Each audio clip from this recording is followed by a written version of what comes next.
আমার যদি বিয়েবাড়ির রোস্ট কোরমা পোলাওর পাশে যদি এইরকম একটা খাবার দেওয়া হয় তাহলে কিন্তু আমি এই খাবারটা দিয়েই সবার আগে খাওয়া শুরু করব। এটা খেতে কিন্তু দারুণ মজা লাগে আর এই খাবারটার সাথে একটু লেবু হলে আরেকটু জমে যায়। গরম গরম ভাতে খাবারটা খেতে কিন্তু এত মজা হয়। না না, 1 প্লেট ভাত না, 2 প্লেট ভাত খাওয়া যাবে খুব সহজে। আর আমি অনেক মজা করে গরম গরম ভাতের সাথে, শুধু সাদা ভাত না, সকাল দুপুর রাত সবটার সাথে টেবিলে একটা মানানসই খাবার। এটা খেতে কিন্তু অনেক মজা হয়। এই খাবারটা খেয়ে আমি প্লেট পর্যন্ত চেটেপুটে খেয়ে নিয়েছি। খেতে এতটাই মজা, চলেন আপনাদের সাথে আমি রেসিপিটা শেয়ার করি কি মজার রেসিপি আমি আজকে তৈরি করলাম। তার জন্য এখানে আমি প্রথমে কুচো চিংড়ি নিয়ে নিয়েছি। কুচো চিংড়িটা ভালোভাবে বেটে ম্যাশ করে নিতে হবে। এই রেসিপি তৈরি করার জন্য কিন্তু কুচো চিংড়ি লাগবে। কুচো চিংড়ি ছাড়া কিন্তু হবে না। কুচো চিংড়িটা আপনারা ইচ্ছে করলে ব্লেন্ডারের সাহায্যে ম্যাশ করে নিতে পারেন, কিন্তু শিলপাটায় আমি বেটে নিয়েছি। আর এটা একেবারে মিহি করে বেটে নিতে হবে যেন একটু দানা দানা না থাকে। মিহি করে বেটে নিয়ে এর মধ্যে আমি দিয়ে দিয়েছি 4 থেকে 5টা কাঁচা মরিচ, আরো দিয়ে দিয়েছি টমেটো স্লাইস করে নিয়েছি। টমেটোর ভিতরে যে পানি অংশটা থাকে সেটা বাদ দিয়ে দিয়েছি। আর এখন আমি সবকিছু ভালোভাবে আবারও মিহি করে বেটে নিচ্ছি।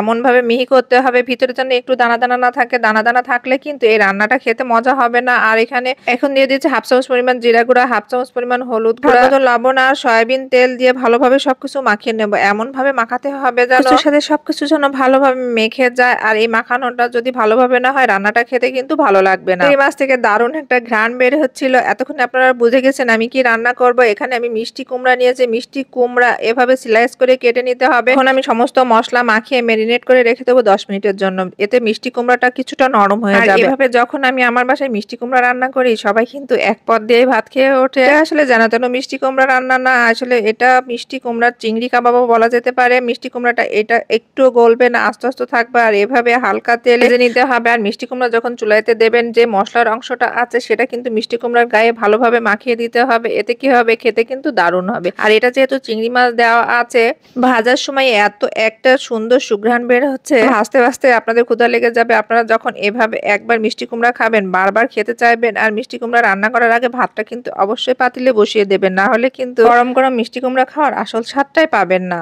এখন লো হিটে রেখে আমি এপাশ ওপাশ উল্টিয়ে বেশ কিছুক্ষণ সময় নিয়ে ভেজে নিয়েছি। আর এটা একটু কালো করে ভেজে নিতে হবে, মুচমুচে করে। এটা যত সময় নিয়ে চেপে চেপে এভাবে ভাজবেন ততই খেতে কিন্তু দারুণ। মিষ্টি কুমড়া নরম হয়ে ভিতরে একটা জুসি ভাব আসবে। উপর থেকে যখন চিংড়ি মাছের এরকম পুর থাকবে তখন কিন্তু খেতে দারুণ হবে। আপনারা বাসায় একবার হলেও ট্রাই করে দেখবেন মিষ্টি কুমড়ার এই চিংড়ি কাবাব। যেসব বাসায় বাচ্চারা একেবারে মিষ্টি কুমড়া খেতে চায় না তারা এভাবে আমার মতো করে ট্রাই করে দেখবেন। ভাত কিংবা রুটি পরোটা সবটার সাথে বাচ্চারা চেটে পুটে খাবে, আবারও খেতে চাইবে বারবার। এটা আমার বাসার একটা পছন্দের খাবার। এটা আমি মাঝে মাঝে সকালে তৈরি করি। মিষ্টি কুমড়া ভাজতে ভাজতে আজ আমি বিদায় নিচ্ছি। বাজারে গেলে মিষ্টি কুমড়া নিয়ে এসে অবশ্যই একবার হলো ট্রাই করে দেখবেন আমার রেসিপিতে। খেতে কিন্তু দারুণ হবে। আল্লাহ হাফেজ, ভালো থাকবেন সবাই। আবার দেখা হবে নতুন কোনো আয়োজনে।